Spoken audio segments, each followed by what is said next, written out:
Breakfast आप देख रहे हैं और तमाम सारे संकेतों के साथ ग्लोबल मार्केट्स के अपडेट, घरेलू बाजार के संकेत, कौन से बड़े ट्रिगर्स, कहाँ हैं आज ब्रोकरेजेस की नजर, सारे की उसके साथ शो में शामिल है।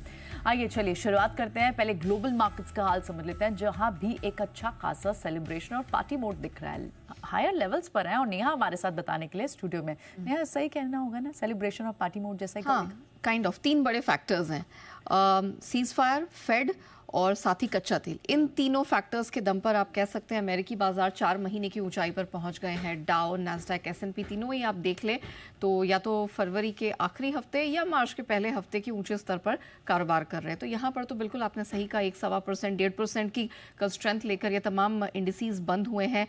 डाउ तीसरे दिन मजबूत हुआ, 500 पॉइंट चढ़ के बंद हुआ है। नैस्डैक में भी हमने 282 अंकों की स्ट्रेंथ बनते हुए देखी।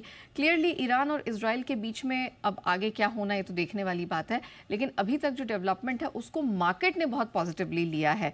तो सीज फायर से मार्केट चढ़ते हुए नजर आए। मंगलवार को सोशल मीडिया के माध्यम से ट्रंप ने कहा कि दोनों देशों के बीच में जो सीज फायर है वो इन इफेक्ट है, मतलब प्रभावी है। और उन्होंने ये भी कहा कि अब दोनों से ये उम्मीद की जा रही है कि वो इस सीज फायर का उल्लंघन नहीं करेंगे, उसे वायलेट नहीं करेंगे।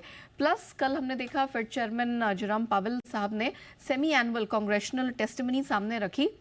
उन्होंने महंगाई को काबू में लाने की प्रतिबद्धता जरूर दिखाई है, साथ में ये भी कहा है कि वो अभी वॉच करेंगे कि नए टैरिफ का किस तरह का इंपैक्ट होता है। लेकिन एक चीज जो उन्होंने कही जो बाजार को पसंद आई वो ये कि रेट कटौती की संभावनाएं हैं वो अभी भी बरकरार है, it's still on the table, उन्होंने क्लियरली कहा। मतलब उम्मीद अभी भी बाकी है। और ऑफकोर्स कच्चा तेल आपने देखा तीसरे दिन लुढ़का है, कल 5-5.5% गिर के बंद हुआ है।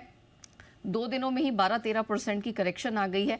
ये सारी चीजें मार्केट को पसंद आई। अच्छा, डॉलर इंडेक्स ये आ गया है फरवरी 2022 के ऑलमोस्ट 3-3.25 साल के निचले स्तर पर, 9750 के नीचे हमने इसे जाते हुए देखा। और अगर 10 साल की अमेरिकी बॉन्ड यील्ड देखें तो ये भी 4.3% के नीचे आई है, ऑलमोस्ट 7 से 8 हफ्ते के निचले स्तर पर है। सोने चांदी में भी हमने कुछ सुस्ती देखी, सोना $60 गिरा है, चांदी में सुस्ती दिखी और मेटल्स में मिला जुला ट्रेड दिखा है। मतलब अभी फिलहाल कोई चिंता नहीं है, आप कह सकते हैं risk on mode is back at least for now. All right. और इमर्जिंग मार्केट्स के लिए तो अच्छे खासे संकेत है, क्रूड नीचे है, डॉलर इंडेक्स नीचे है, रिस्क ऑन मोड आपको इक्विटीज में क्लियरली दिखाई दे रहा है। शुक्रिया नेहा तमाम सारे संकेत बताने के लिए।